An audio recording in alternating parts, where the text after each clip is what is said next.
నేను Mounika Sundara, state legal media cell in charge, spokesperson, social media. మనందరం అనుకుంటాం అనమాట, మనం చాలా త్యాగం చేసి చూసినాం, పార్టీ కోసం ఇంత పని చేస్తున్నాం కదా, అందరం అనుకుంటాం కదా.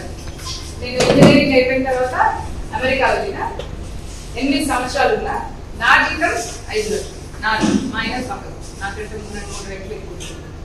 మోదీజీ 2015లో అమెరికా వచ్చి ఇది బ్రెయిన్ డ్రైన్ అంటే ఏంటంటే మనం చదువుకున్న వాళ్ళందరం అమెరికా వెళ్ళిపోయి అక్కడ మనం పనిచేస్తుంటే ఇక్కడ దేశంలో ఆ విజ్ఞానం యూజ్ అవుతలేదు, వేరే దేశంలో యూజ్ అవుతుందని చెప్పేసి ఆయన అంటే అప్పటిదాకా బ్రెయిన్ డ్రైన్ అంటే తెలియక అదేంటో తెలుసుకున్న తర్వాత నాకు ఏడుపు వచ్చింది, ఏడ్చినది. ఇంకొక విషయం ఏంటంటే ఏదైనా వేరే దేశానికి మనం వెళ్ళినప్పుడు ఆ దేశంలో ఏదైనా యుద్ధం అయినప్పుడు ఏదైనా ప్రాబ్లం అయినప్పుడు ఏం చేస్తారంటే అక్కడ ఉన్న వాళ్ళని ఎవాక్యుయేషన్ చేయించి తెచ్చుకుంటారు అనమాట. మన దేశానికి వాపస్ తీసుకొస్తాం అనమాట. ఒకవేళ ఏదైనా సౌదీ అరేబియా అట్లా మీరు వెళ్ళినట్టు అక్కడ 2 ఇస్లామిక్ దేశాల వల్ల యుద్ధం అయితే వాటి మధ్యలో మొన్న తీసుకొచ్చారు కదా పిల్లలు, యుక్రెయిన్లో చదువుకున్న పిల్లలందరినీ మనం తెచ్చేసుకుంటాం. అట్లనే అక్కడ సిటిజన్స్ నుండి జాబులు చేసే వాళ్ళు ఏదైనా ఇష్యూ అయితే కూడా తెచ్చుకుంటాం.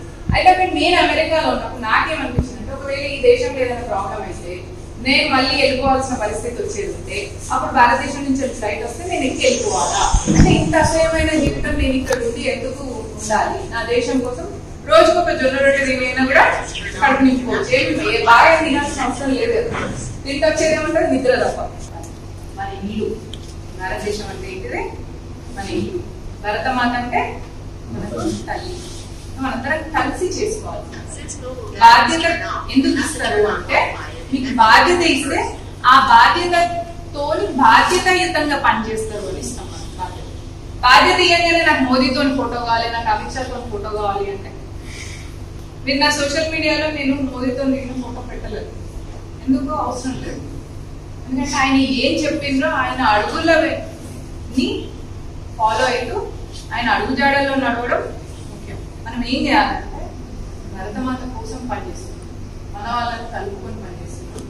మీకు అనిపించవచ్చు మనం అందరి కోసం పనిచేస్తే ఎవరో ఒకరికి సీట్ వస్తుంది, వాడు ఎంజాయ్ చేస్తున్నాడు, రాజభోగం ఎంజాయ్ చేస్తున్నాడు.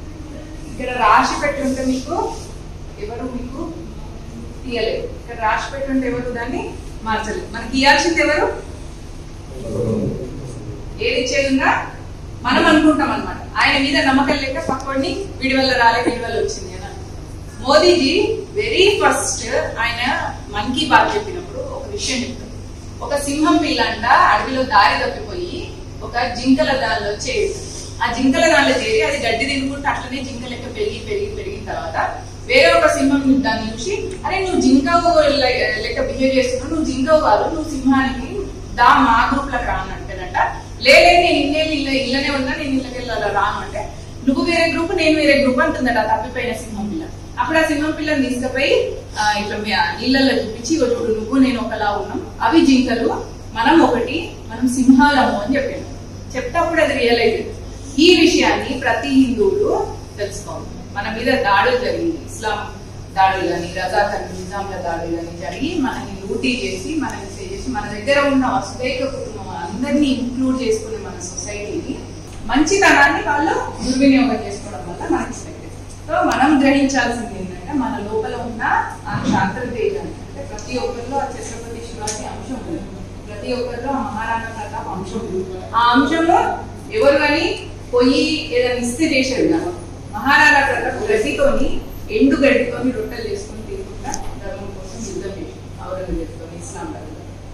మనం ఎంత అంత ధ్యానం చేస్తున్నాం. మనం మీ నుంచి పార్టీ కానీ సంఘం కానీ ఆశించేది ఏంటి అంటే వారంలో ఒక 2 గంటల సమయం, వారంలో ఒక 2 గంటలు దేశం గురించి కుటుంబం గురించి కానీ ఆడవాళ్ళంటే 2 గంటలు బయటకు రావడానికి ఆలోచించుకొని ప్లాన్ చేసుకుంటాం. మీరు ఎట్లాగో మొత్తం ఉండేది బయటనే కదా, అందులో ఒక 2 గంటలు ఇట్లాంటి సమావేశాలలో ఒక శాఖలలో వీటిలో ఉండి ఈ ఐడియాలజీని కంటిన్యూ చేసుకుంటూ ఉండాలన్నది ముఖ్య ఉద్దేశం.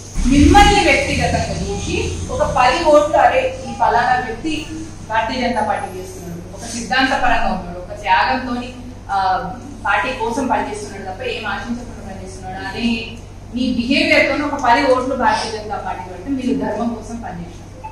భారతీయ జనతా పార్టీ కోసం కాదు మీరు పనిచేస్తున్నారు, ధర్మం కోసం పనిచేస్తున్నారు. ఎందుకంటే మన ధర్మం నిలబడాలంటే మనం నిలబడాలి. ఇప్పుడు సోషల్ మీడియా చాలా యాక్టివ్, దాంట్లో మీరు యునైటెడ్ ఉంటారు. దాంట్లో మీరు యాక్టివ్ దాని ద్వారా మనకి ఇప్పుడు ఎట్లయిపోయిందంటే టీఆర్ఎస్ కి న్యూస్ ఛానల్, కాంగ్రెస్ కి న్యూస్ ఛానల్. ఎందుకంటే వాళ్ళు స్కామ్లలో పర్ఫెక్ట్. స్కామ్లలో బీఆర్ఎస్ స్కామ్ ఎంత పర్ఫెక్ట్, ఆడోళ్ళు కూడా లిక్కర్ దందాలు చేస్తున్నారు. అది ఓన్లీ మొగోళ్ళ ఫీల్డ్ ఉంటుంది. ఇప్పుడు ఏమైపోయింది, ఆడోళ్ళు అందరూ దందాలు చేసే లెవెల్కి వెళ్ళిపోయిందో అది మన కేసీఆర్ కూతురు యొక్క తలవ. ఇక కాంగ్రెస్ గురించి మనం మాట్లాడగలే స్కామ్ డ్రెస్ దాని పేరేంటిది స్కామ్ డ్రెస్. ఇట్లాంటివి మనము సోషల్ మీడియా యాక్టివ్. సో ఈ స్కామ్ డ్రెస్ ఇంత స్కామ్ చేసిన కాబట్టి వాళ్ళ దగ్గర పైసలు బంధు ఉన్నాయి. ఆ పైసలతో వాళ్ళు న్యూస్ ఛానల్ పెట్టుకున్నారు, వాళ్ళ నేరేటివ్ మనం చేస్తాం. మనం అట్లా స్కామ్ చేస్తామా? మోదీ తినడు అని కనీసం రోజు 8 గంటలు 9 గంటలు పడుకునే మనుషులు కదా, 4 గంటల కంటే ఎక్కువ పడుకోడు, అట్లా పనిచేస్తున్నాడు. మరి మన ఇప్పుడు చూసుకోవాల్సింది ఏంటి అంటే సోషల్ మీడియాలో అభ్యర్థి నరేంద్ర మోదీ, మన గుర్తు కమలం. ఇది మీరు ఒక 10 మందికి చెప్పి 10 మంది న్యూట్రల్ ఉన్న వాళ్ళు కూడా భారతీయ జనతా పార్టీకి ఓటు వేయగలిగినట్టు అప్పుడు మీరు ధర్మం కోసం పనిచేస్తున్నారు, భారతీయ జనతా పార్టీ కోసం. భరతమాతకి నరేంద్ర మోదీ లాంటి ఉత్తముడిని ప్రధాని పదవిలో కూర్చోబెడతామనే సంకల్పాన్ని మనం తీసుకున్నాం. మన అభ్యర్థి ఎవరు?